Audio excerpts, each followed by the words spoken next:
Dis tyd vir jou weeklikse regsadvies met trots geborg deur Burden Swart en Botha Prokureurs. Nou as jy 'n regsprobleem het, SMS die woord advies na 49905, gevolg deur jou vraag en ons bespreek dit miskien volgende week. Burden Swart en Botha Prokureurs se slagspreuk is nie verniet "We take the burden out of your legal work" nie. Burden Swart en Botha Prokureurs bied baie meer as regsadvies. Hulle bied die beste oplossing vir jou komplekse regsprobleem. Besoek aburden.co.za sommer nou. En soos oude gewoonte maar maandagmiddag is hy saam met ons, dis Andrew middag en welkom. Middag Kevin, Riva, baie dankie. Nou ons het gesê laas week dat ons gaan so 'n bietjie kyk na die wet op gesinsgeweld. As ons kan begin afskop deur te vra wat presies val onder gesinsgeweld? Ja, Riva, mense sien nou gesinsgeweld moet jy klassifiseer, want alle geweld is nie noodwendig gesinsgeweld nie. As jy nou gou kan sê, vroeër jare, of jy sien baie keer 'n spotprent van die grotman wat die vrou oor die kop geslaan met 'n knippel en haar na hare grot toe sleep. Dit sal destyds word geprojekteer as 'n romantiese verhouding. Dit is nou vandag gesinsgeweld wees. ja. Tyd het verander, Andrew. Tyd het verander. Gesinsgeweld gaan wees waar 'n klaar fisies mishandel word, dis nou oor die kop slaan met die knippel, seksuele mishandeling, emosioneel, verbale of sielkundige mishandeling, ekonomiese mishandeling, dis sal die weerhouding van gelde wees, intimidasie, teistering, agtervolging, skade aan eiendom, betreding van 'n woning sonder die toestemming as die partye nie saam woon nie, of enige ander kontrolerende of mishandelende gedrag. Welke gedrag die veiligheid, gesondheid of welstand van die klaar benadeel of kan benadeel. Dit is 'n baie wye omskrywing. Die wet het hierdie wet in werking het hy getrek, ek dink in 1998. Die wet op gesinsgeweld. Hulle noem dit eintlik die Domestic Violence Act. Dit gaan oor nie noodwendig familiegeweld meer. En dis maar om mense te beskerm, partye wat in 'n verhouding is, in een of ander verhouding, en wat mishandel word of onder geweld of teistering ly deur die ander party. Nou, die volgende vraag is, wie sal nou daaronder val? Is dit nou net mense wat getroud is, of is dit familie, of wie is dit? En die wetgewer het dit ook baie mooi vir ons uitgespel en gedefinieer. Hy sê, 'n huishoudelike verhouding is mense wat getroud is of was, ook wat getroud is kragtens enige regstelsel, maak nie saak waar jy getroud is nie, of volgens 'n gebruik of volgens 'n geloof. Dus omtrent al die mense wat jy kan beskou as getroud.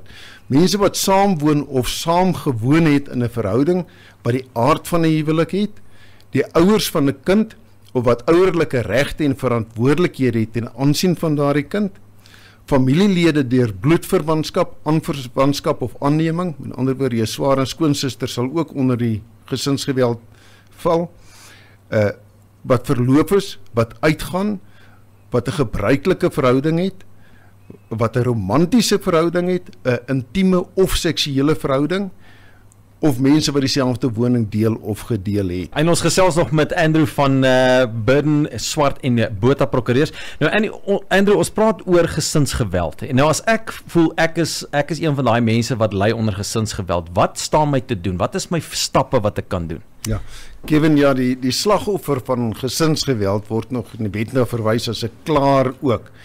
Die klaar doen aansoek, het sy deur prokureur, maar jy kan dit ook op jou eie doen, by die gesinsgeweldhof. Hier in Pretoria is hy daar in Versagiestraat oor kan die stadsaal is die hof geleë. Jy vul die nodige vorms moet ingevul word, as ook 'n beëdigde verklaring saam met ondersteunende verklaringe van ander mense wat betrokke is.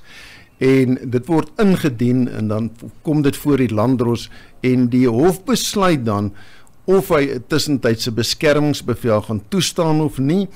Indien die respondent, dus nou die ander ou, 'n daad van gesinsgeweld pleeg of gepleeg het en dit onbehoorlike nadeel vir die klaar sal tref as 'n beskermingsbevel nie dadelik uitgereik word nie, dan staan die hof gewoonlik 'n tussentydse bevel toe. wat dan beteken moet word met die aansoek op die respondent en daar's ook 'n keerdatum wat die hof sê gewoonlik oor 3 of 6 maande moet die party terugkom, albei partye en dan nou moet die bevel of finaal gemaak word of nie. Ek wil net op grond daarvan net, ekskuus dat ek jou onderbreek hierso Andrew. Jy sê so jy gaan na die kinderhof toe en jy die gesinsgeweld ekskuus en jy vul 'n vorm in. Op grond van wat jy skryf daar, kan hulle tussentydse verklaring doen, bevel kry. Ja. So hulle en dan word daar seker 'n ondersoek gedoen om verder stappe te neem. Nee. Wat dan gebeur is daai bevel saam met jou aansoek met jou verklaring word aan die respondent gegee. Ja. Nou hy kan op die keerdatum terugkom of hy kan die keerdatum vervroeg met kennisgewing sê nee wag luister hierdie bevel kan nie vir my geld nie. Ek wil terug aan hof toe so gou as kan en dan wil ek my verklaring voorlê want hierdie wet is so wyd geskryf en hy ontleen hom aan misbruik. Mense moet dit ook altyd in gedagte hou. Ons het baie keer gesê deur die howe, maar luister, die wet word misbruik. Ons moet bedag wees daarop. Daarom kan die respondent terugkom en hy kan sê nee, dis nie wat gebeur nie. Hier is my ander 10 mense wat sê maar dit is nie wat daai dag gebeur het of wat gebeur het nie en met sy eie eetsverklaringe dan moet die hof 'n verhoor hou. Hy kan of op die eetsverklaringe of hy kan getuienis roep. Okay. En dan 'n bevel maak wat dan normaalweg die finale bevel sal wees. As jy nie op die keerdatum verskyn nie die respondent, dan word die bevel 'n finale bevel gemaak. Okay. Nou die tipe van bevele wat die hof kan maak. Die hof kan 'n respondent verbied om 'n daad van gesinsgeweld te pleeg of van 'n ander persoon te kry om namens hom 'n daad te pleeg. Om 'n woning te betree, om 'n spesifieke deel van 'n woning te betree, om die klaar se woning te betree waar hulle nie saam bly nie, om die klaar te verhoed om 'n woning te betree of 'n deel daarvan te betree. Hy kan die respondent verhoed om die klaar se werksplek te betree of hy kan enige ander daad verhoed dat iemand dit pleeg, so bevel dan gee. Hy kan ook dat daar op 'n vuurwapen beslag gelê word as daar enigstens fisiese geweld by betrokke is of 'n dreigement dat die respondent iemand gaan doodmaak of so, dan kan hy ongeag wat hy gesê het hy gaan skiet of nie, kan hy op die vuurwapen beslag lê. Hy kan die klaar kan hy bevel gee dat die polisie die klaar moet vergesel na die huis of 'n spesifieke plek om persoonlike items te gaan haal. Sure. Hy kan ook sê maar die respondent moet huurgeld of verbandpaemente van die eiendom bly betaal. Hy kan in sekere noodgevalle sê maar hy moet sekere geld aan die applikant betaal as daar finansiële teistering is wat die applikant aan onderworpe is. Soos jy kan sien daar's 'n wye wet wat baie beskerming gee aan die klaar. Ek wil 'n laaste vraag wat ek vir jou wil vra, want ek weet daar's baie veral vrouens wat in 'n situasie sit waar ek sê net maar ek is 'n vrou en ek het kinders en ek wil 'n klag lê teen die man wat mishandeling en dan daai klas van dinge doen. En wat doen die hof in so 'n geval as daai bevel uitgereik word? Is dit dan dat die man en kyk hy kan obviously nie in dieselfde huis bly nie. Wat sal die hof dan daai persoon dan sê hoorie jy moet gaan of wat is die situasie daar? Die hof doen dit onder sekere omstandighede, maar die hof het ook al bevele gemaak en hy's gemagtig om te maak dat sekere dele van die huis nie deur die respondent betree mag word nie, soos die klaar se slaapkamer en badkamer, afhangend van elke situasie is uniek en op sy eie, maar die respondent is ook al verbied om enigstens die huis te betree. Sure. Wat die respondent vir 'n ander blyplek moet gaan kry in ekstreme gevalle. Ook 'n ander ding net wat gebeur is dat saam met die tussentydse beskermingsbevel word daar ook 'n lasbrief vir die arrest van die respondent gemagtig.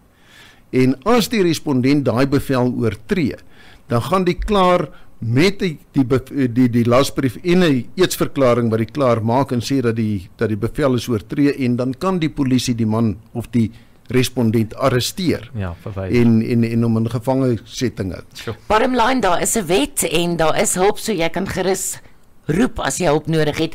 Sê vir ons gou net vir oulaas, waar kry ons jou in die hande? My kantoornommer is 012-346-3554 of jy kan vir my e-pos stuur aan andrew@aburden.co.za. Dis maklik, andrew@aburden.co.za. Dankie Andrew. Baie dankie julle.